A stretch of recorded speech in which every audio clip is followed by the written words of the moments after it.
ঠিক আছে। The first issue আমরা যেটা কনফার্ম করলাম সেটা হলো cash is the most liquid asset.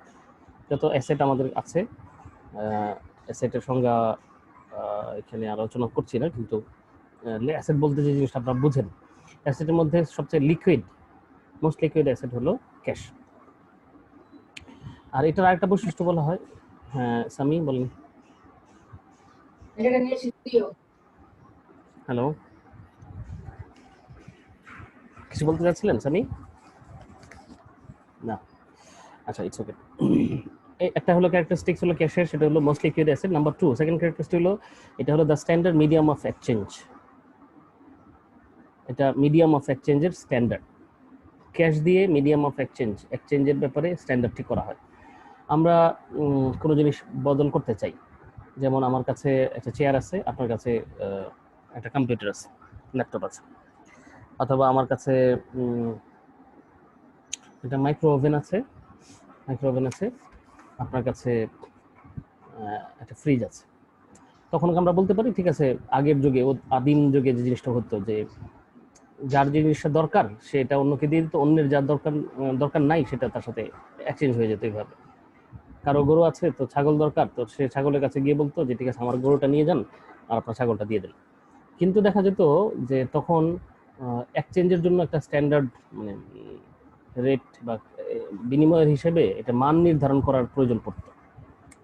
তখন মান এভাবে নির্ধারণ করা হতো যে একটা গরু সমান সমান 2টা ছাগল, ঠিক আছে, 2টা ছাগল মিলে একটা গরু হবে ফর এক্সাম্পল, অথবা কেউ বলতে পারে যে 3টা ছাগল মিলে একটা গরুর সমান হবে। তো তখন একটা গরু দিয়ে দিলে 3টা ছাগল পেয়ে যেত, অথবা 3টা ছাগল দিয়ে দিলে একটা গরু পেয়ে যেত। এই যে এক্সচেঞ্জ করার জন্য মিডিয়াম অফ এক্সচেঞ্জ, এই মিডিয়াম অফ এক্সচেঞ্জের স্ট্যান্ডার্ড কি, অর্থাৎ যার মাধ্যমে নিশ্চিত করা হবে যে এই এক্সচেঞ্জ সমান সমান আছে বা কম আছে বা বেশি আছে, এই ভ্যালু নির্ধারণ করা হয় ক্যাশ দিয়ে। অর্থাৎ ক্যাশ হলো the standard medium of exchange. Medium of এক্সচেঞ্জের স্ট্যান্ডার্ড হলো ক্যাশ। ক্যাশের এটা সেকেন্ড ক্যারেক্টারিস্টিক্স। নাম্বার 3 ক্যাশের ক্যারেক্টারিস্টিক্স হলো এটা হলো basis for measuring and accounting for all other items. অন্য সমস্ত জিনিসপত্রের মেজার করা এবং অ্যাকাউন্টিং এর বেসিস হলো ক্যাশ। আচ্ছা, তার মানে ক্যাশের 3টা ক্যারেক্টারিস্টিক্স এখানে বলা হলো। বলেন তো তিনটাই কে বুঝতে পেরেছেন? লিকুইড অফ অ্যাসেটস, লিকুইড, হ্যাঁ মোস্ট লিকুইড অ্যাসেট। তারপর standard medium of exchange, standard medium of exchange, আর আরেকটা যেন কি, এটা হলো basis for measuring and accounting. Basis from measuring and accounting for all other items. ঠিক আছে, ক্যাশের 3টা ক্যারেক্টারিস্টিক্স মনে রাখলে হবে। এখন আসেন ক্যাশের ব্যাপারে। Cash, what includes cash? ক্যাশের মধ্যে কি কি থাকে? ক্যাশ বলতে আমরা কোন কোন জিনিসকে বুঝি? এখানে বলা আছে cash consists of coin, currency. এটা ঠিক থার্ড লাইনে আছে, দেখবেন 326 পেজ। বই থাকলে ভালো, বই আছে স্যার? অনেকের কাছে তো স্যার বই নাই, যদি লিংক দিতেন তাহলে ভালো হতো। কি হলে ভালো হতো? তো স্ক্রিন শেয়ারিং দিলে আপনাদের পিডিএফটা, স্যার পিডিএফটা আপনারা কি শুয়ে আছেন সবাই? মানে না স্যার, অনেকের কাছে তো স্যার বই নাই, পিডিএফ আছে হয়তো। তো পিডিএফ যদি থাকে তো পিডিএফ তো দেখেন, মানে কিছু একটা তো করবেন না, আইদার পিডিএফ দেখে নিতে পারেন। যদি বই না থাকে পিডিএফ আছে তো পিডিএফ আমি দিলে কি দিব আপনাকে? বই তো দিতে পারছি না, পিডিএফই দিব তো, তাই তো? জি স্যার। ঠিক আছে, ইস্যুটা হলো যে বই থাকা দরকার, হার্ড কপি থাকা দরকার। আপনার এই হার্ড কপি আমি আনার জন্য ডিপার্টমেন্ট গিয়েছি, হার্ড কপি তো দরকার আমার। তারপর বুঝলাম আপনারা সফটওয়্যারে অনেকেই কমফর্ট ফিল করেন, কিন্তু সফট আপনার সাথে রাখেন। হার্ডের বিকল্প যদি সফট হয় তো সফট রাখেন, কিন্তু এর কোনো বিকল্প নেই। হার্ডও থাকবে না, সফটও থাকবে না, এর মাঝখানে কোনো থার্ড কোনো ইস্যু নেই। আচ্ছা, আপনি তৃতীয় লাইন বলেন, তৃতীয় লাইনটা পড়েন কেউ একজন। ইমতিয়াজ পড়েন। Cash contains ইমতিয়াজ পড়েন, ইমতিয়াজ। হ্যাঁ, Cash consists of coin, currency, currency and available funds on deposit at the bank. মানে তিনটা কথা কি কি আছে? ক্যাশ হলো কয়েন, তাই তো? জি স্যার। নাম্বার 2 স্যার নাম্বার 2 হচ্ছে স্যার কারেন্সি, তারপরে কারেন্সি, আর স্যার 3 নম্বর হচ্ছে sir deposit at the bank. তার মানে ক্যাশের কিন্তু এখন তিনটা ফর্মেই পাওয়া যায় ক্যাশকে। আপনার কাছে ক্যাশ আছে, এ নিড ক্যাশ, এর মানে হলো তিন রকম বিষয়। একটা হলো আপনি চাইলে কয়েন দিতে পারেন, যেটা আদিকালে ছিল সবচেয়ে ওল্ডেস্ট, যে গোল্ড কয়েন, সিলভার কয়েন, অথবা এখন যে কয়েনগুলো পাওয়া যায়, এটা কিসের কয়েন এগুলো? সিলভারের কি এগুলো? ব্রোঞ্জ, পিতল বলি আমরা না? পিতল না? ওই যে 5 টাকার কয়েন, 1 টাকার কয়েনগুলো যে পাওয়া যায় এখন, ওগুলো কি কি দিয়ে তৈরি? No idea. No idea. কারো আইডিয়া আছে? এগুলো তো আইডিয়া অনেকে থাকা উচিত। শ্রাবণী, আপনার আইডিয়া আছে কোনো? এনিওয়ান? মানে কি দিয়ে প্রস্তুত? স্বর্ণ দিয়ে তো না নিশ্চয়ই। হ্যালো, আপনারা চলে গেছেন? চলে গেলে কিন্তু আপনাকে আমি বের করে দিব। বের করে দিলে আপনি আর আসতে পারবেন না। আমি আবার জানিও না কিভাবে আপনাকে। আছেন? তাহলে বলেন, এখনকার কয়েনগুলো কি গোল্ড গোল্ড দিয়ে তৈরি? কি না স্যার, গোল্ড দিয়ে তৈরি না, আর স্যার অ্যালুমিনিয়াম। অ্যালুমিনিয়াম। অ্যালুমিনিয়াম হতে পারে। রূপা ইউজ হয়। রূপা ইউজ হয় না? রূপা তো সিলভার। তার মানে কি বলি আমরা ইতিহাস পড়ার সময় gold age, silver age, bronze age বলা হয়, তিনটা এজ হিসেবে পড়া হয়। আপনারা হয়তো হিস্ট্রিতে পড়ছেন গত ক্লাসে। তো ব্রোঞ্জ এজ হলো লাস্ট এজ, এরপরেই আমাদের মডার্ন এজ চলে আসছে। তো এখানে মনে হয় অ্যালুমিনিয়াম চলে আসছে মডার্ন এজে এসে, অ্যালুমিনিয়াম আর পিতল। তো এনিওয়ে, হয়তো মিক্সচারও থাকতে পারে। আমরা বলছি যে এই কয়েন দ্য ওল্ডেস্ট, সবচেয়ে ওল্ডেস্ট ক্যাশের ফর্ম হলো কয়েন। এরপর একটা ফর্ম আসছে ক্যাশে, সেটা হলো পেপার মানি, কাগজ। ঠিক আছে, এটাকে আমরা এক কথায় কারেন্সি বলি, পেপার মানিকে। কারেন্সি। আরেকটা ফর্ম আছে এখন আধুনিক, সেটা হলো ডিজিটাল। একটা ডিজিট মাত্র, একটা নাম্বার মাত্র। আপনি একটা মেসেজ পাবেন যেখানে লেখা থাকবে এই সংখ্যাটা, তাই তো? এগুলো কোথায় আছে আপনার? মানে টাকাটা আছে কোথায়? আছে হলো এটার হার্ড পার্ট আছে হলো ব্যাংকে, আর আপনার কাছে আছে শুধু সংখ্যা। এক ধরনের সংখ্যা আপনার কাছে দেওয়া আছে, এটাই আপনার। এই সংখ্যাটা ওখানে স্টোর করা আছে, এই নাম্বারটা দেখার হলে আপনি এতটুকু ওয়েলদি। ব্যাংকে আজকে অনেক ডলার আছে আপনার কাছে, কালকে এটা জিরো হয়ে গেল, তো আপনি একেবারে ফকির হয়ে গেলেন। কেউ নিতে হবে না, ওই ডিজিটটা ভেসে না উঠলেই আপনি দরিদ্র হয়ে যাবেন। ঠিক আছে? ফিজিক্যাল যে ক্যাশ, যেটা ফিজিক্যাল ফর্ম হলো দুটোই পাওয়া যায়। ইয়াসিন কি বলছেন বলেন? হ্যালো ইয়াসিন, কিছু বলছিলেন না? আচ্ছা, তো আমাদের ক্যাশের ফর্ম হলো তাহলে তিনটা। ইট consist of coin, currency and available fund at bank. ব্যাংকে যে ফান্ডটা আছে এটা, এই তিনটাকে আমরা ক্যাশ বলি। আচ্ছা, এখন negotiable instruments such as money order, certified cash, cashier check, personal check, bank drafts are also viewed as cash. ক্যাশের আরও কিছু ফরম্যাট আছে, এই সবগুলোই ডিজিটাল ফরম্যাটের একটা সার্টিফিকেট ফর্ম। অর্থাৎ ক্যাশ আপনার কাছে তো নাই, আপনার কাছে ক্যাশ নাই বলতে আপনার কাছে কয়েন নাই এবং আপনার কাছে পেপার মানিটা নাই। তো আপনার ব্যাংকে ডিজিটাল মানি আছে, ব্যাংক ফান্ড আছে, কিন্তু ব্যাংক ফান্ডের এগেনস্টে আপনার কাছে যদি ব্যাংকে যা আছে জমা আছে, এটার এগেনস্টে যদি একটা পেপার দেওয়া হয় সার্টিফিকেট টাইপের, যেমন আপনার ডিগ্রি, আপনার অনেক জ্ঞান আছে মাথায়, আপনার অনেক জ্ঞান, তো এটাকে আমরা কি করবো, বের করে আনবো কিভাবে? এটা তো একটা ডিজিটাল ফর্মে আছে, তাই তো? 0101 দিয়ে আপনার মাথা ভর্তি আছে। তো এই যে 0101-এ মাথা ভর্তি আছে, তো ওটাকে আমরা একটা পেপারে নিয়ে আসবো। কিভাবে? একটা পেপারের মধ্যে আপনার নাম, আপনাকে একটা ডিগ্রির নামের সাথে যোগ করে দিয়ে বলা হবে যে আপনি এই ডিগ্রি হোল্ডার। তো আপনার যে জ্ঞান বুদ্ধি যা ছিল মাথায়, ওইটাকে আমরা একটা কাগজে বের করে নিয়ে এসে সার্টিফিকেট দিয়ে দিলাম, নিচে সিগনেচার থাকলো দুই পক্ষের, এটা সেটা। তো আপনার কি হলো, আপনার জ্ঞানের একটা ফিজিক্যাল ফর্ম পেয়ে গেলেন। ঠিক এরকম ভাবে ব্যাংকে যে ব্যালেন্সটা জমা থাকে, ফান্ড থাকে, সাধারণত এর অনেকগুলো ফর্মে সার্টিফিকেট হিসেবে পাওয়া যায়। কি নেগোশিয়েবল ইনস্ট্রুমেন্ট গুলোকে আমরা সাধারণত বলি, যেমন কিনা money order, certified cheque. Money order তো চেনেন না? কেউ করেছেন কখনো মানি অর্ডার? জি স্যার।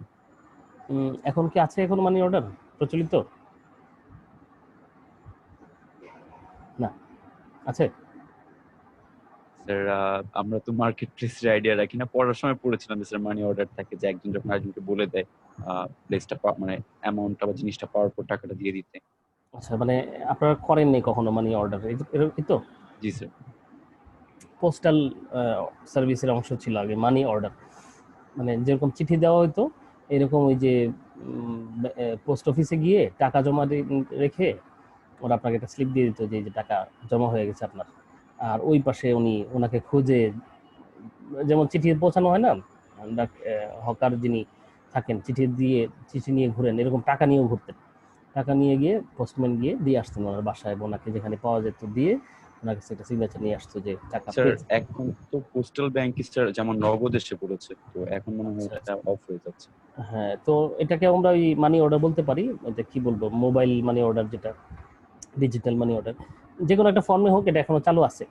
সেটা আমরা বলছি যে ওইটা ওল্ডেস্ট ফর্মের, হয়তো কেউ একজন গেল আলটিমেটলি এখানেও তো হয়তো পোস্টম্যান যিনি, এটা এক সেন্ট্রালি নিয়ন্ত্রিত হয় না, কিন্তু পোস্টম্যান তো ওই যার কাছ থেকে আপনি দোকান থেকে যে টাকা নিয়ে আসলেন উনিও তো এক ধরনের পোস্টম্যানই, তাই তো?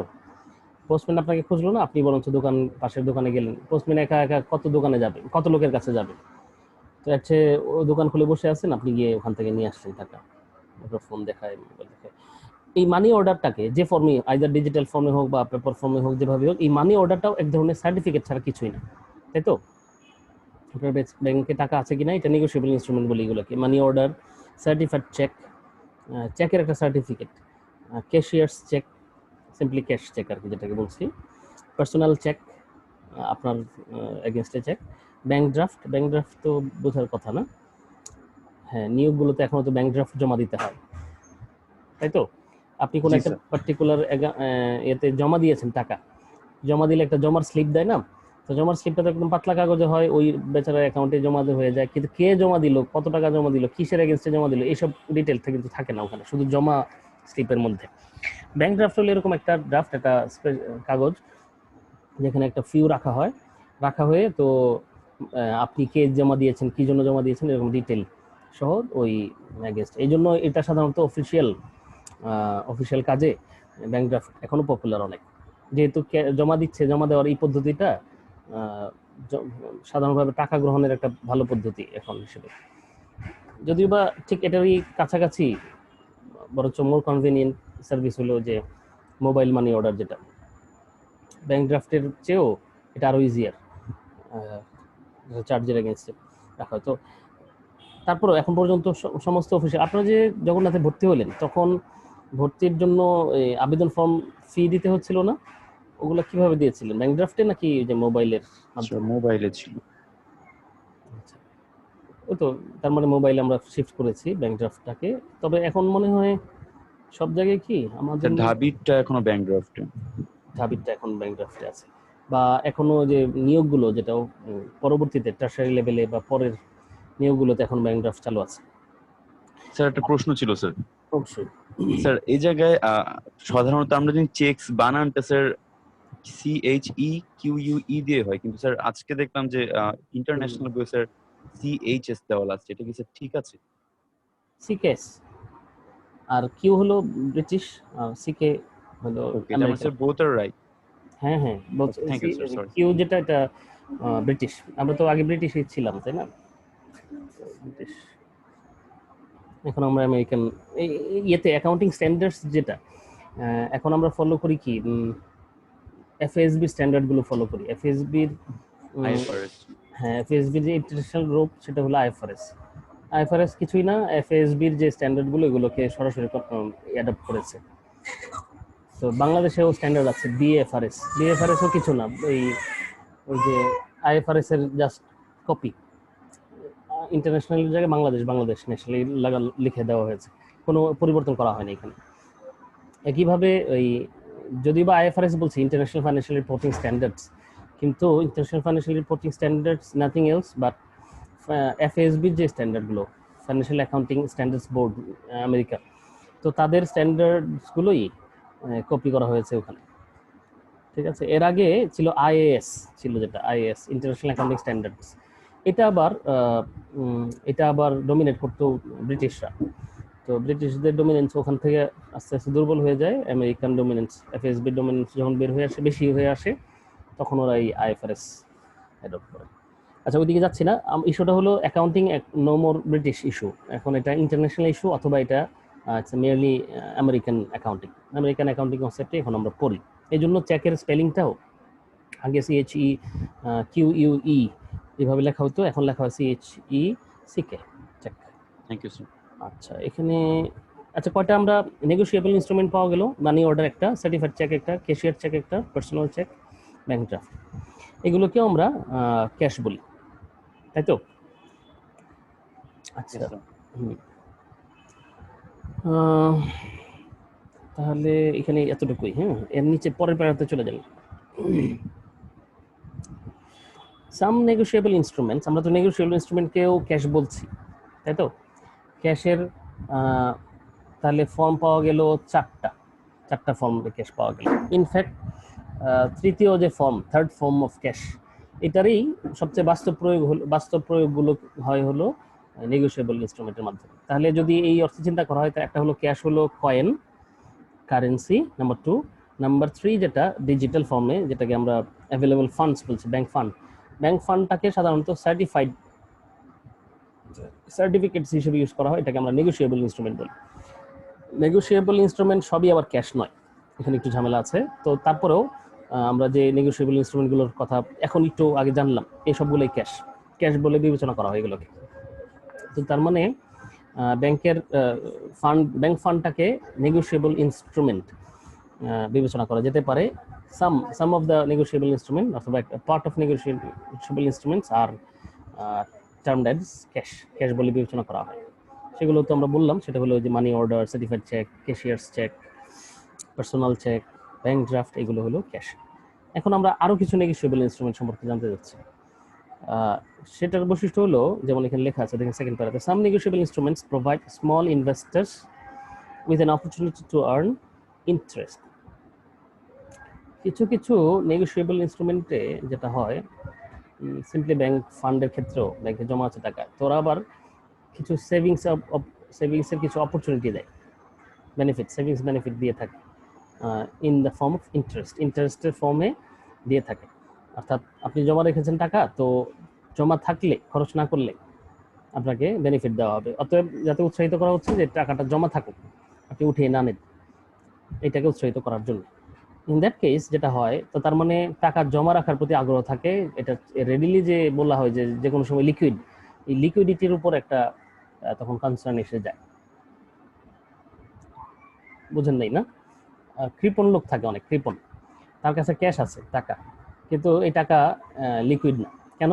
কৃপণ লোকের ক্যাশ তো লিকুইড না, কৃপণ লোক সহজে খরচ করবে না। যতই বিপদে পড়ুক, খাবার দরকার, ক্ষুধা লাগছে, কিন্তু সে খাবার কিনবে না। এই জন্য যে ক্যাশ তার আছে, কিন্তু এটা লিকুইড না। এই যে লিকুইডিটিটা এনশিওর করা গেল না, ক্যাশের যে প্রধান বৈশিষ্ট্য ছিল, ক্যাশ হওয়ার জন্য যে শর্ত, যে ইট শুড বি লিকুইড, তো লিকুইডিটি যে এনশিওর করা গেল না, এটা কারণ কি? বিকজ অফ দ্যাট সে এটাকে ক্যাশ করতে চাচ্ছে না, তার কৃপণতার কারণে। ঠিক একই রকম কিছু ফান্ডের ক্ষেত্রে যখন অপরচুনিটি দেওয়া হয় যে এটা সেভিংস করলে, আপনাকে জমা রাখলে আপনাকে ইন্টারেস্ট দেওয়া হবে, তখন ওই লিকুইডিটিটা একটা কনসার্ন হয়ে যায়। আমি একটা ফোন রিসিভ করি, আপনি একটু এই লাইনটা দেখেন।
সরি ইন্টারাপশনের জন্য।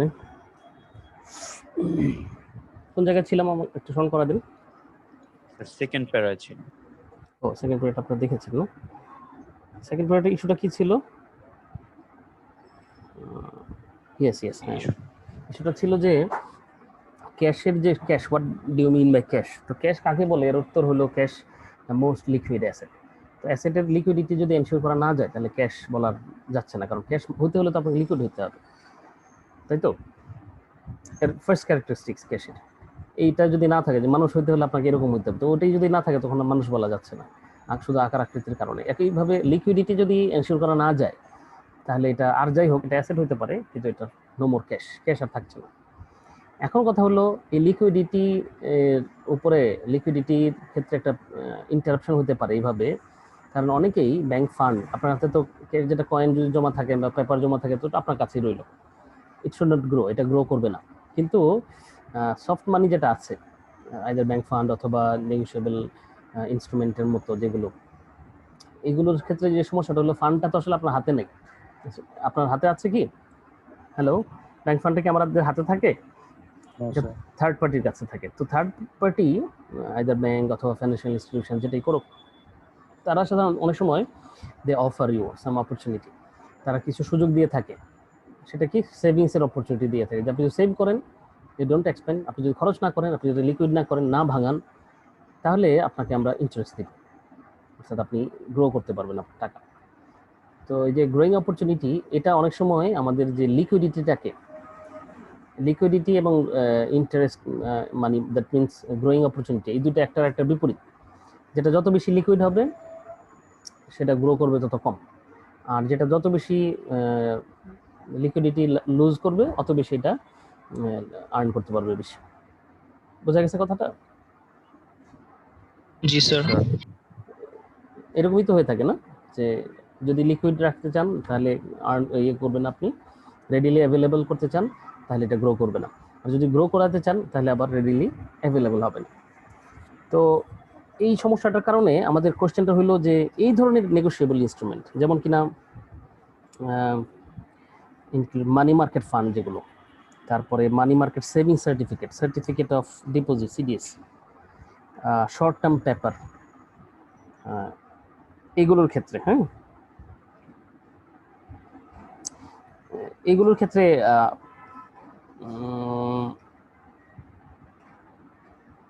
এগুলোর ক্ষেত্রে আমরা এদেরকে ক্যাশ বলবো কি না? কোশ্চেন।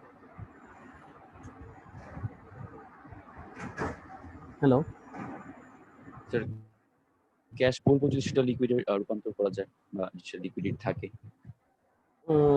লিকুইড হলে তো ক্যাশ বলবেন না, কিন্তু আমার প্রশ্ন হলো, তো আপনি তো বুঝতে পারছেন এখানে এক ধরনের অপরচুনিটি আছে যে আপনি চাইলে জমা রেখে আর্ন করতে পারেন, স্টে করে আর্ন করতে পারেন। তবুও কি এই ধরনের অপরচুনিটি থাকা সত্ত্বেও কি আমরা এটাকে ক্যাশ বলবো কিনা? স্যার, দেখতে হবে যে এটার সাথে কোনো বাইন্ডিংস আছে কিনা, অর্থাৎ লিকুইডিটি করার মধ্যে কোনো বাধ্যবাধকতা থাকছে কিনা, রেস্ট্রিকশন আছে কিনা। আচ্ছা, আমরা বলবো রেস্ট্রিকশন আছে, তবে কম্পালসারি না, রেস্ট্রিকশন আছে।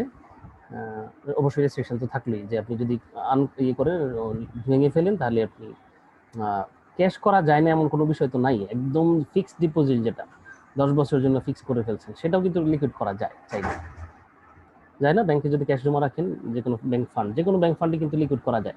প্রবলেম হলো তখন আসলে আপনি ইন্টারেস্টটা পাচ্ছেন না। মোর ওভার অনেক সময় আপনাকে ওই যে আপনার ইয়েটাও চার্জেস, হাই চার্জেস দিতে হয়, এর জন্য আপনার লুজ করতে হয় টাকা কিছু, এই ইস্যুটা আছে। তো এক্ষেত্রে আমি যেটা বলি, এখানে নোট করার বিষয় হলো যেমন শর্ট টার্ম পেপার, শর্ট টার্মের জন্য রাখা হচ্ছে, তখন দেখতে হবে কত সময়ের জন্য এখানে, কত সময়ের জন্য এবং কি পরিমাণ আপনাকে লুজার হইতে হবে যদি লিকুইডিটি এনশিওর করতে হয়। তো যদি এরকম হয় যে লিকুইডিটি এনশিওর করতে গেলে সিগনিফিক্যান্ট অ্যামাউন্ট আপনাকে লুজ করতে হয়, তো এই লসটা আপনি সিগনিফিক্যান্ট অ্যামাউন্ট, অথবা যে সময়টা আপনাকে রেস্ট্রিকশন দেওয়া আছে এই রেস্ট্রিকশনটা একটা significant time, for the time being, একটা সময়ের জন্য সে সময়টা একটা সিগনিফিক্যান্ট সময়, তখন আমরা এটাকে বলবো যে এটাকে ইয়া বলা যাবে না, নো মোর ক্যাশ, ক্যাশ বলা যাবে না। যদি ইনসিগনিফিকেন্ট হয় তাহলে এটাকে ক্যাশ বলা যাবে। তো তার মানে এক ধরনের ক্যাশ বলবো কি বলবো না, এটা এক ধরনের সাবজেক্টিভ ইস্যু হয়ে গেল, একটা বিষয় সাবজেক্টিভ হয়ে গেল। কোনো ক্ষেত্রে এটা ক্যাশ হবে, কখনো এটা ক্যাশ হবে না। তো এই বিষয়টা ইনশাল্লাহ আমাদের সামনের আলোচনা এসে যাবে, কোনটা ক্যাশ কোনটা ক্যাশ না। তো যেটা ক্যাশের মতোই কিন্তু কিছু রেস্ট্রিকশনের কারণে আর নো মোর ক্যাশ, ক্যাশ আমরা রিপোর্ট করতে পারছি না। তো এগুলো এবং ঠিক ক্যাশ নয়, কয়েন বা কারেন্সি নয়, ব্যাংক ফান্ড নয়, কিন্তু অন্যভাবে এটা ক্যাশের মতোই বিহেভ করে। তো এইভাবে ক্যাশের রিপোর্টিং পারপাসে আমরা ক্যাশকে 3 ভাগে ভাগ করি। একটা হলো ক্যাশ ইকুইভ্যালেন্ট, নাম্বার 2 হলো রেস্ট্রিক্টেড ক্যাশ, নাম্বার 3 হলো ব্যাংক ওভারড্রাফট। আচ্ছা, ক্যাশের 3টা ফর্ম তার মানে আমরা পাবো এই রিপোর্টিং পারপাস। 3টা ফর্ম বলতে আপনি কয়েন থাকুক, পেপারে থাকুক, রিপোর্ট কিন্তু পার্থক্য হয় না। অর্থাৎ আপনার কাছে কয়েন আছে নাকি আপনার এটা আপনার কাছে ধরেন 100 টাকা আছে, 100 টাকা আপনার পেপারে আছে, পেপারে 100 টাকার নোট আছে, নাকি 2টা 50 টাকার নোট আছে, নাকি 20 টাকার 5টা নোট আছে, ডাজন্ট ম্যাটার। একইভাবে আপনার কাছে 1 টাকার কয়েন 100টা আছে কিনা, নাকি 5 টাকার কয়েন 20টা আছে, এইভাবে 100 টাকা আছে, ডাজন্ট ম্যাটার। কারণ আমাদের কথা হলো এইগুলোকে আমরা রিপোর্টিং পারপাসে এইসবই ক্যাশ, সেটা ক্যাশ কয়েন হোক, পেপার কারেন্সি হোক, এবং কি ব্যাংক ফান্ড হোক। কিন্তু রিপোর্টিংয়ের পার্সপেক্টিভ থেকে ক্যাশ ছাড়াও ক্যাশের মতো বিহেভ করে, কাছাকাছি ক্যাশের মতোই বিহেভ করে এরকম কিছু অ্যাসেটের কথা আমরা বলছি, যেগুলো লিকুইড অ্যাসেট। তো 3 রকমের হয়ে থাকে। একটা হলো ক্যাশ ইকুইভ্যালেন্ট। ইকুইভ্যালেন্ট শব্দের অর্থ হলো, হ্যালো,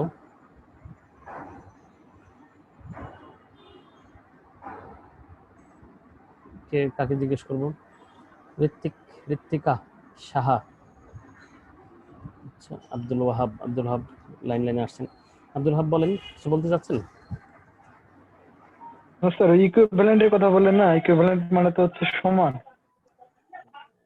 ইকুইভ্যালেন্ট মানে সমান, অর্থাৎ এর মতোই, তাই তো? জাস্ট লাইক ক্যাশ, ক্যাশ তো না কিন্তু ক্যাশ লাইক, ক্যাশের মতোই, এটাকে আমরা ইকুইভ্যালেন্ট বলছি, তাই তো? ওকে,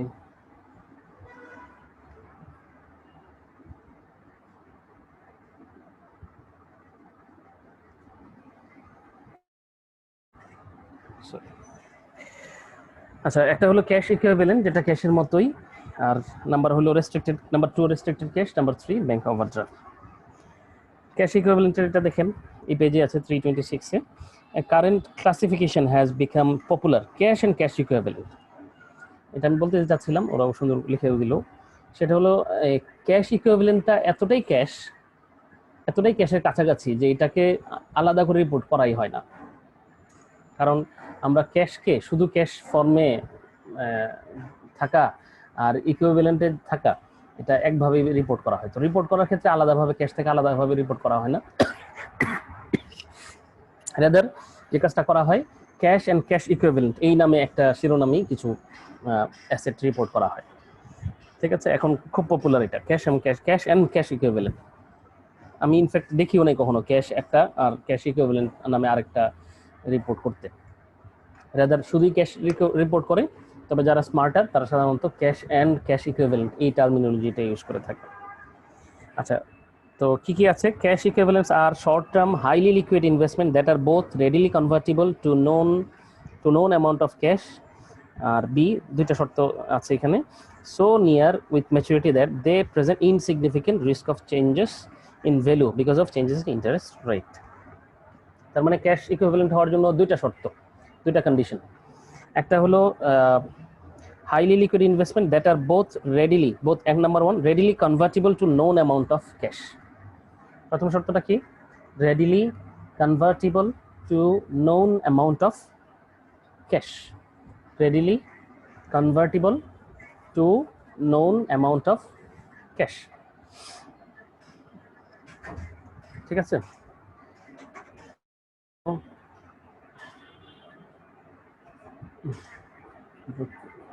কাকে আমি খুঁজে পাচ্ছি না কেন, বুঝতে পারলাম না। আপনারা সংখ্যা পূরণ করে তো লাভ নেই, ক্লাস তো হয়ে গেছে, যারা চলে যেতে পারেন।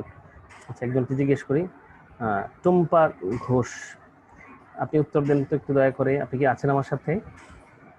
জি স্যার। কি আছেন বলেন। আমরা ক্যাশ ইকুইভ্যালেন্টের জন্য সংজ্ঞাটা পড়েছি। ক্যাশ ইকুইভ্যালেন্টের দুইটা শর্ত। ফার্স্ট শর্তটা কি বললাম? হুম হুম টুম্পা বলেন। বই আছে আপনার সাথে? সরি স্যার, আমার কাছে বইটা নাই এখন। তো হার্ড না হোক সফট কি আছে? সফট হ্যাঁ স্যার। কপি আছে? হ্যাঁ স্যার। সফট কপি কোথায় তাহলে?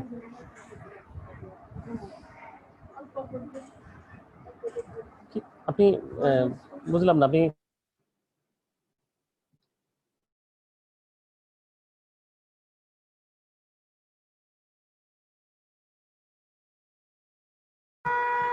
হ্যাঁ চম্পা বলেন,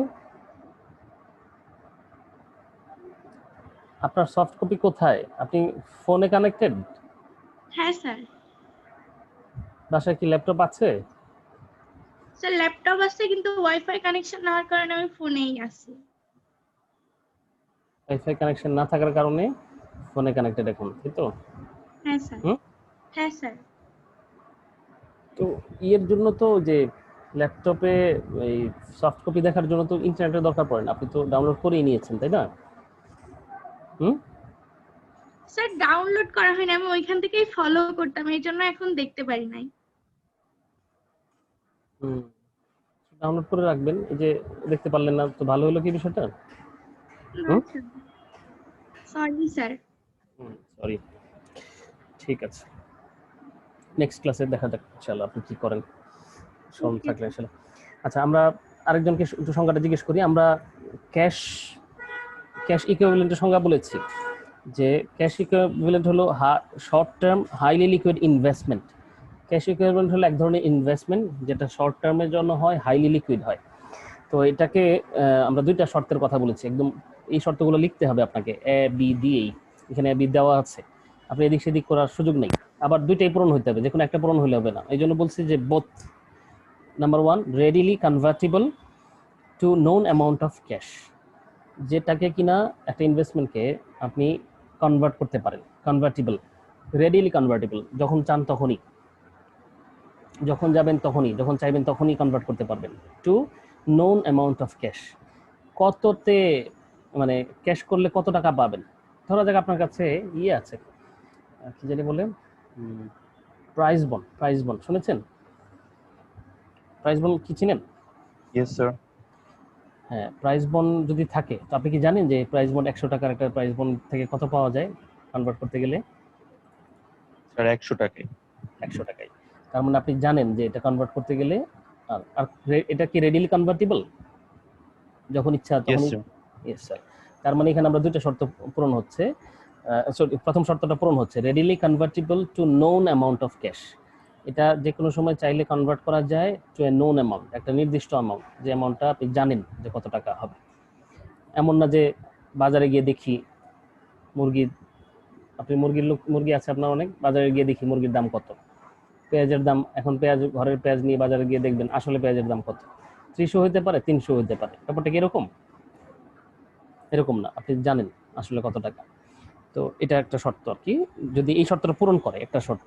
আরেকটা শর্ত হলো, সেকেন্ড শর্ত হলো, so near to their maturity that they present insignificant risk of changes in value because of changes in interest rate.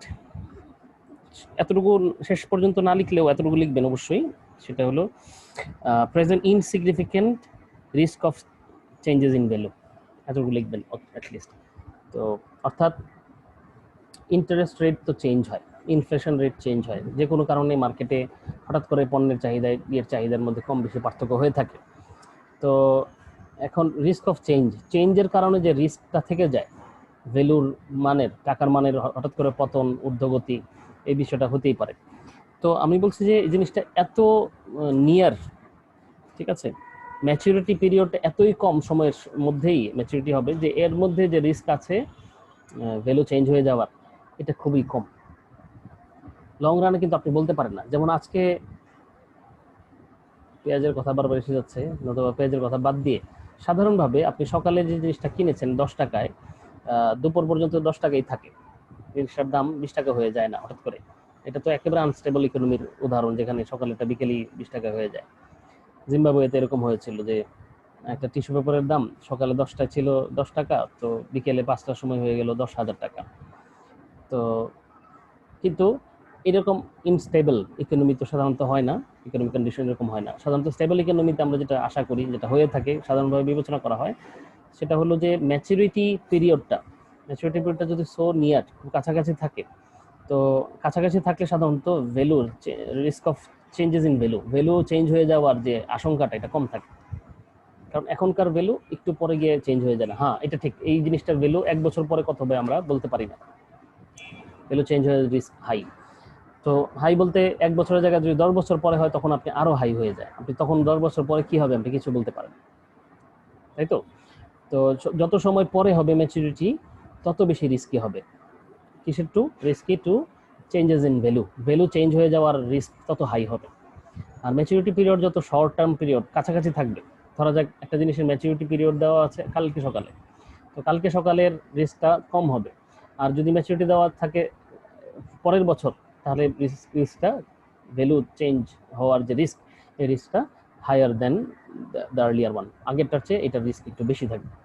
তো এই কথাটাই বলা আছে দ্বিতীয় শর্ত হিসেবে, যে so near their maturity that they present insignificant risk of changes in value. আশা করছি দেখতে পারবেন। ক্যাশ ইকুইভ্যালেন্ট তাহলে কাকে বলে? তানজিলা আক্তার বলেন।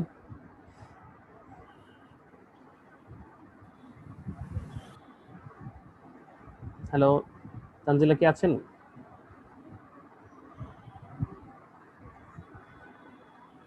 তানজিলা নাই, আপনাকে বের করে আমি তো রিমুভ করে দিয়েছিলাম। আপনাকে রিমুভ করে দিলে আপনি আর ক্লাসে থাকতে পারবেন না। আসতে পারবেন, নেট সমস্যার জন্য। নেট সমস্যা হলে কিছু করার নাই। তো বলেন দেখি কি বলছিলেন? জি স্যার। কি বুঝলেন ক্যাশ ইকুইভ্যালেন্ট কাকে বলে? What do you mean by cash equivalent?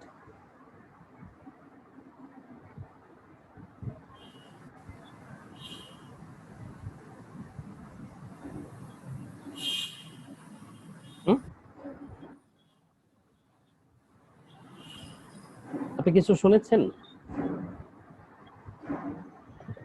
না স্যার, নেট সমস্যা অনেক, শুনতে পারতেছি না, ভাঙা ভাঙা আসতেছে। নেটের সমস্যা ভেঙে ভেঙে আসে, তো আপনি বাইরে থাকেন, ক্লাসের হইলে তো গেল, আপনি ক্লাসে ছিলেনই, পরে রেকর্ড দেখে নেবেন, ঠিক আছে?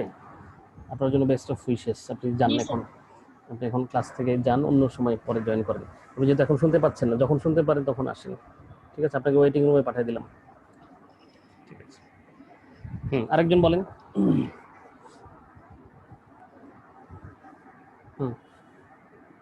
অভিজিৎ সরকার বলেন। অভিজিৎ, মিস্টার অভিজিৎ বলেন। Abhijit, hello Abhijit. Hello sir. Sir বলেন দেখি, শুনতে পেয়েছেন? বুঝতে পারিনি। বুঝতে হবে তো, বলেন। আপনার বই আছে সাথে? না স্যার, বই নাই। বই নাই কেন? স্যার বই নেওয়া হয়নি এখনো। কোথায় আছেন, থাকেন কোথায়? রাজশাহীতে বসে স্যার। থাকেন রাজশাহীতে স্যার, গ্রামে বাসা। রাজশাহীতে বই পাওয়া যায় না? রাজশাহীতে ইন্টারনেট অ্যাকাউন্টিং তো রাজশাহীতে পড়ানো হয়। স্যার যাবো, কয়দিন পর যাবো। আজকে যাওয়া হলো না, বৃষ্টি হচ্ছে তো। বৃষ্টি এই সপ্তাহের মধ্যেই যাবো স্যার। এই সপ্তাহের মধ্যে যাবেন। তো সফট কপি, সফট ভার্সন কি আছে সাথে? হ্যাঁ স্যার, বুঝতে পারিনি। সফট কপি কি আছে? নেটওয়ার্কের সমস্যা স্যার খুবই। স্যার সফট কপি কি আছে? Soft copy? হ্যাঁ স্যার, পিডিএফটা আছে। পিডিএফটা খোলা রেখেছেন? না স্যার। আপনারা তো কেউই কিছু বুঝতেই পারছে না, তো অযথাই আমি আমার এই কষ্টের কি অর্থ কি? কোনো অর্থ তো পাচ্ছি না খুঁজে। অভিজিৎ, আপনি কি করবেন তাহলে বলেন? আমার তো আপনার তো কোনো কাজে লাগছে না ক্লাসটা। হ্যালো স্যার, এদিকে খুব বৃষ্টি হচ্ছে তো স্যার, কথা শুনতে পাচ্ছি না। আপনার বৃষ্টিতে কথা শুনতে পাচ্ছেন না। সেটাই। তাহলে আপনি ইয়ে করেন, আপাতত বৃষ্টি হচ্ছে যেহেতু ওয়েটিং রুমে থাকেন আপনি। থাক, ওয়েটিং রুমে পাঠালাম না আপনাকে। সেটাই। তো আবার বলি, এবার শোনার চেষ্টা করেন যদি বুঝতে পারেন বৃষ্টির কারণে। সেটা হলো ক্যাশ ইকুইভ্যালেন্ট হলো এমন এক ধরনের টেম্পোরারি ইনভেস্টমেন্ট যেটা কিনা দুটো শর্ত পূরণ করে।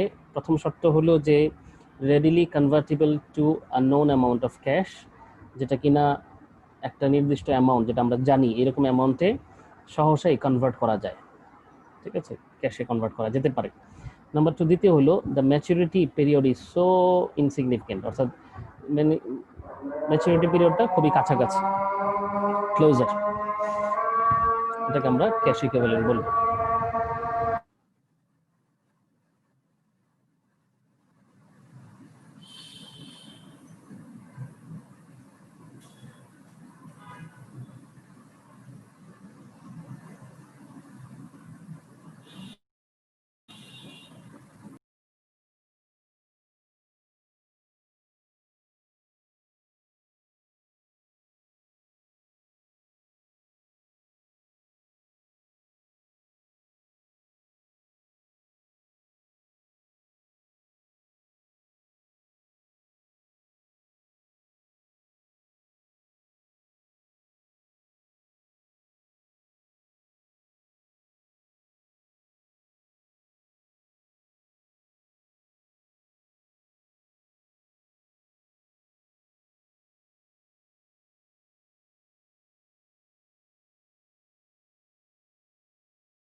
আসসালামু আলাইকুম। আচ্ছা, আমরা ফিরে আসি আবার আমাদের আলোচনায়। একটা হলো ক্যাশ ইকুইভ্যালেন্ট ছিল, এটার সঙ্গে আমরা পড়লাম। আরেকটা ইস্যু হলো রেস্ট্রিক্টেড ক্যাশ। রেস্ট্রিক্টেড ক্যাশ হলো যে ক্যাশটা ব্যাংকে জমাই আছে ফান্ড হিসেবে, ব্যাংক ফান্ড। হাউএভার এটা আমরা সিদ্ধান্ত নিয়েছি ফর আওয়ার সেলফ, আমরা নিজেরাই নিজেদের প্রয়োজনেই সিদ্ধান্ত নিয়েছি যে আমরা we should not use it for regular purpose, আমরা আমাদের রেগুলার প্রয়োজনে আমরা এই ক্যাশটা ইউজ করব না। তো এই যে সিদ্ধান্তের কারণে যদিও বা এটা অ্যাভেলেবেল ফান্ড হিসেবে থাকলো, কিন্তু ফান্ডের এই অ্যাভেলেবিলিটিটা আর আপনার সিদ্ধান্তের কারণেই, আর ওই যে বললাম কৃপণ লোকের যেরকম হয়, কৃপণ লোক চাইলেই খরচ করবে না, সে চায় না খরচ করতে, ফলে যদিও বা অ্যাভেলেবল কিন্তু আসলে এটা অ্যাভেলেবল না। এই জন্য এটাকে আমরা এই ধরনের ক্যাশকে, যেটা ম্যানেজমেন্ট তার ডিসিশনের মাধ্যমে সেট অ্যাসাইড মানে কি বলবো পৃথক করে রাখে। তো পৃথক করে রাখে অ্যাভেলেবল ফান্ডগুলোর মধ্যে থেকেই, যার সব ধরনের ক্যাশের ক্যারেক্টারিস্টিক্স মজুদ থাকা সত্ত্বেও সেট অ্যাসাইড করার কারণে, অর্থাৎ আলাদা করে রাখার কারণে, পৃথক করে রাখার কারণে এটাকে আমরা আর ক্যাশ বা ক্যাশ ইকুইভ্যালেন্ট বলি না, তখন এটাকে আমরা বলি রেস্ট্রিক্টেড ক্যাশ। রেস্ট্রিক্টেড ক্যাশ সাধারণত কারেন্ট অ্যাসেট হিসেবে দেখানোও হয় না, এটাকে লং টার্ম অ্যাসেট বা সামথিং এরকম দেখা হয়। আরেকটা হলো ব্যাংক ওভারড্রাফট। ব্যাংক ওভারড্রাফট হলো ঠিক ডেবিট কার্ড ক্রেডিট কার্ডের মতো। ডেবিট কার্ডে ক্যাশ টাকা জমা থাকে, ফলে আপনি এই টাকা, যেমন ধরা যাক আপনার কাছে 30,000 টাকা আপনার এটিএম কার্ডের মধ্যে আছে, ডেবিট কার্ডের মধ্যে আছে, তো আপনি যে কোনো সময় চাইলে ক্যাশ পকেটে 30,000 টাকা নিয়ে ঘোরা যে কথা, ওই এটিএম কার্ডে 30,000 টাকা আছে আর এটা নিয়ে ঘোরার একই কথা, যে কোনো জায়গায় আপনি দাঁড়িয়ে এটিএম বুথ থেকে টাকা বের করে আপনার কাজ করতে পারবেন। ঠিক একই রকম একটা কার্ড আছে, সেটা হলো ক্রেডিট কার্ড।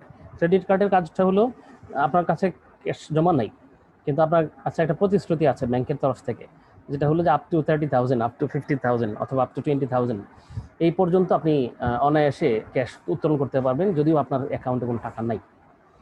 এরকমই এটাও এক ধরনের ক্যাশের মতো বিহেভ করে, কারণ ক্যাশ এটিএম কার্ড দিয়ে যেরকম বাজার করা যায়, শপিং করা যায়, ক্রেডিট কার্ড দিয়েও বাজার করা যায়, আপনারা জানেন একই রকম, যেটা কার্ডের কোনো পার্থক্য নাই ইউজেজের দিক থেকে। শুধু পার্থক্য হলো এক জায়গায় ক্যাশ আগে আপনার কাছে আছে, আপনার জমা টাকা থেকে খরচ করছেন, আর একটা হলো লোন করে খরচ করতেছেন, কিন্তু লোনটা এরকমই অ্যাভেলেবল যে ক্যাশ টাকা যেভাবে খরচ করা যায়, লোনটা এতই অ্যাভেলেবল থাকে যে আপনি চাইলেই এটা ইউজ করতে পারেন।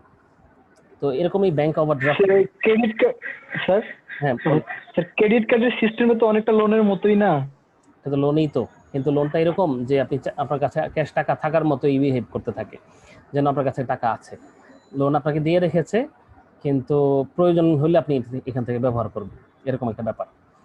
তো যেহেতু এটা ক্যাশ নয়, যেহেতু ক্যাশ টাকা আপনার কাছে নাই, কিন্তু লোনটাই ক্যাশের মতো কাজ করে, এই জন্য এটাকে আমরা ব্যাংক ওভারড্রাফট যেটাকে বলি, এই ব্যাংক ওভারড্রাফটটাকেও কারেন্ট অ্যাসেটের মধ্যেই নিয়ে আসতে পারি। বোঝা গেছে কথাটা? জি স্যার। তবে কারেন্ট অ্যাসেটের মধ্যে নিয়ে আসতে পারি বলতে কিভাবে, ক্রেডিট অ্যামাউন্টটা অর্থাৎ ওভারড্রাফটের অ্যামাউন্টটা কিন্তু যোগ হিসেবে আসে না কারেন্ট অ্যামাউন্টের মধ্যে, যেটা কারেন্ট অ্যাসেটের মধ্যে আসে এটা হলো অফসেট হিসেবে আসে, অর্থাৎ বিয়োগ আকারে দেখানো হয়। কিন্তু আমাদের কারেন্ট অ্যাসেটের ওই যে লাইনে আপনি কারেন্ট অ্যাসেট রিপোর্ট করেছেন, ক্যাশ ইকুইভ্যালেন্ট, এর মধ্যেই এটার যোগফল থেকে মাইনাস ওভারড্রাফট লিখে অ্যাডজাস্ট করে অ্যামাউন্টটা বসানো হয়। বোঝা গেছে কথাটা? আপনাদের ধারণা কাজ করছে কিনা যে ব্যালেন্স শিটে কিভাবে থাকতে পারতো? একটা অ্যাসেটের অ্যামাউন্ট, এই অ্যামাউন্টের মধ্যে ক্যাশ লেখা আছে, ক্যাশ ইকুইভ্যালেন্ট লেখা আছে, তো এই টেম্পোরারি ইনভেস্টমেন্টগুলো আর কি ক্যাশ ইকুইভ্যালেন্ট লেখা আছে, তো এই লেখার পরে এই টোটাল ক্যাশের যোগফল লেখা হলো, ওখান থেকে আপনি মাইনাস ওভারড্রাফট বাদ দিয়ে আপনি এবার অ্যাডজাস্টেড অ্যামাউন্টটা লিখিয়ে দিলেন। এই যে ওভারড্রাফট, এটা এই জায়গায় এসে গেল এই কারণে যে সাধারণত এটাকে অফসেট বলি আমরা, এটাকে অফসেট হিসেবে দেখানো হয়, ক্যাশের এগেইনস্টে অফসেট করে দেখানো হয়। বুঝতে পেরেছেন? হ্যালো, জি স্যার। ক্লিয়ার হচ্ছে না, আরেকটু জি স্যার। যদি ভালোভাবে বুঝায় বলতেন। আপনি কি বুঝতে পেরেছেন বলেন? ঋত্বিকা শাহ। অফসেট বলতে মানে অফসেট মানে হলো যেটা অরিজিনাল অ্যামাউন্টের থেকে বিয়োগ আকারে দেখানো হয়, এটাকে অফসেট বলি আমরা। যেমন কিনা ডিসকাউন্টটাকে আমরা, এটাকে ডিসকাউন্ট তো মার্কেটিং এর পরিভাষা, অ্যাকাউন্টিং এর পরিভাষা এটাকে আমরা অফসেট বলি ডিসকাউন্টটাকে। যেমন কিনা আপনার অ্যামাউন্ট লেখা আছে 10 টাকা, তো ওখান থেকে আবার ডিসকাউন্টের অ্যামাউন্ট লেখা আছে 10%, তো এটা কি হয় তখন 10 মাইনাস 10% সমান 1, তো 10 মাইনাস 1 ইজ ইকুয়াল টু 9, তো 9 টাকা লেখা হয়। এইটাকে আমরা বলি যে এটাকে অফসেট করে দেখানো হয়েছে ডিসকাউন্টটাকে, তাই তো? ঠিক এই কাজটা এখানে করা হয় ব্যাংক ওভারড্রাফটের ক্ষেত্রে। ব্যাংকে আপনার জমা আছে, ধরা যাক বিভিন্ন অ্যাকাউন্টে আপনার 50,000 টাকা জমা আছে, আর ওই দিকটায় ব্যাংকের ওভারড্রাফট আছে আপনার 5,000 টাকা। তখন কি করা হয়, ব্যাংকের জমা 50,000 মাইনাস 5,000 সমান 45,000 আউটার কলামে লিখে দেওয়া হয় যে এটি আপনার ব্যাংক ব্যালেন্স। যদিও আপনার ব্যাংকে ব্যালেন্স কিন্তু 50,000ও আছে, আরেকটা অ্যাকাউন্টে ওভারড্রাফট হিসেবে আছে 5,000, তো এই ওভারড্রাফটটাকে আমরা কি বলছি, অফসেট করে দেখানো হয় ক্যাশের এগেইনস্টে। আন্ডারস্ট্যান্ড? জি স্যার। আচ্ছা, আমাদের ক্লাস আজকে এই পর্যন্তই। আমাদের দেয়ার আর ইস্যুস, কিন্তু আমরা এখানে একটা সামারি টেবিল আছে 328 পেজে, ক্যাশ রিলেটেড আইটেমস। এই টেবিলটা একটু ভালো করে দেখবেন, কারণ ক্যাশ কাকে বলে, এখানে কেন ক্যাশ বলে, ক্লাসিফিকেশন, আর এটা কমেন্ট কেন এটাকে ক্যাশ বলা হবে বা কোন ক্লাসিফিকেশনটা করা হবে। কিছু আইটেমের নাম দেওয়া আছে, পাশাপাশি এটা কোন ক্লাসিফিকেশনে আসবে এটা লেখা আছে, আর এটা কেন এটাও দেওয়া আছে। ইলাস্ট্রেশন 7.2 এটা আপনাদের হোমওয়ার্ক রইল। আপনারা রিসিভেবলসের আগ পর্যন্ত পড়া হয়ে গেল আমাদের, বলা যায় এই চ্যাপ্টারে। আমরা নেক্সট ক্লাসে ইনশাল্লাহ রিসিভেবলস পড়ব, ঠিক আছে? রিসিভেবলস থেকে একটা ম্যাথ থাকবে পরীক্ষা ইনশাল্লাহ, আর ক্যাশ থেকে কোনো ম্যাথ থাকবে না, কিন্তু ছোট শর্ট কোশ্চেন হিসেবে একটা কোশ্চেন থাকতে পারে, এরকম যে ক্যাশ কাকে বলে, what do you mean by cash, what do you mean by cash equivalent, তখন ওই যে সংজ্ঞাটা বলা হলো, what are the characteristics of cash. ছোট ছোট প্রশ্ন এই থিওরিটিক্যাল প্রশ্ন হিসেবে থাকবে, কিন্তু প্রশ্নগুলো এদিক সেদিক লিখলে হবে না, এটা তো বাংলা না, এটা অ্যাকাউন্টিং, সুতরাং প্রশ্নের উত্তরটা ঠিক নির্দিষ্ট উত্তরই দিতে হয়। তো নির্দিষ্ট যে কয়টা কথা এখানে বলা হলো ওইগুলোই বলবেন, এর বাইরে কথার কোনো অর্থ নাই, এর বাইরে কথা বললে কোনো লাভ হবে না, নম্বর পাবে না, নম্বর শুধু এইগুলো লেখার দ্বারাই হবে। যেমন কিনা ক্যাশ কাকে বলে, তো আপনি বলবেন cash can be coin, currency, আর bank draft, bank fund. Bank fund can be negotiable instrument, for example এটা ক্যাশের সংজ্ঞা হয়ে গেল। ক্যাশের ক্যারেক্টারিস্টিক্স 3টা, যেমন 1 2 3 আমরা পড়েছি। ক্যাশ ইকুইভ্যালেন্ট কাকে বলে, যদি 2টা শর্ত পূরণ করে তাহলে এটাকে ক্যাশ ইকুইভ্যালেন্ট বলা হবে। রেস্ট্রিক্টেড ক্যাশ কাকে বলে, তো বলে দিবেন রেস্ট্রিক্টেড ক্যাশ হলো যখন সেট অ্যাসাইড করা হয়। ব্যাংক ওভারড্রাফট কি জিনিস, যেটা অফসেট আকারে ব্যাংক ক্যাশের এগেইনস্টে দেখানো হয়, ব্যাংকের যে অ্যামাউন্টটুকু লোন হিসেবে ইউজ করা যায়, রেডিলি অ্যাভেলেবল। এই কথাগুলো আমরা আজকের ক্লাসে পড়েছি। তো ইনশাআল্লাহ আপনারা একটু হোমওয়ার্ক করে নেবেন, দেখে নেবেন। আপ টু ক্যাশ পর্যন্ত হয়ে গেল, রিসিভেবল থেকে নেক্সট ক্লাসে ইনশাআল্লাহ পড়া হবে।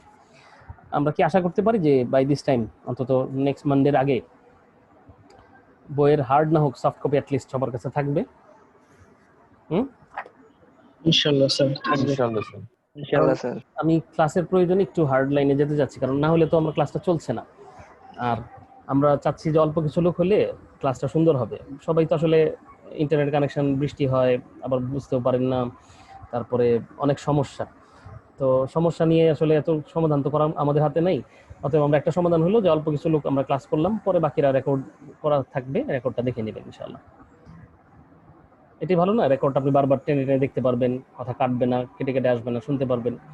তো এই জিনিসটা আসলে আপনার নিজের ইচ্ছা। আমাদের তো অল্প কয়েকগুলো ক্লাস করতেছি স্যার, আমাদের তো পার্টিসিপেন্ট এখন তো কত 31 জন স্যার। এই যে বলছিলেন যে কম সংখ্যক ক্লাস করবে, এক্ষেত্রে দেখেন আমাদের পার্টিসিপেন্ট কিন্তু অলমোস্ট করতে মানে প্রায় দিনই দেখা হচ্ছে 30-35 এরকম, এর বেশি হয় না, কিন্তু আমাদের স্টুডেন্ট তো হচ্ছে 87 জন।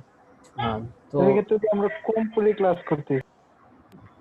তার মানে কি আপনার প্রস্তাবটা বলেন আব্দুল হাব?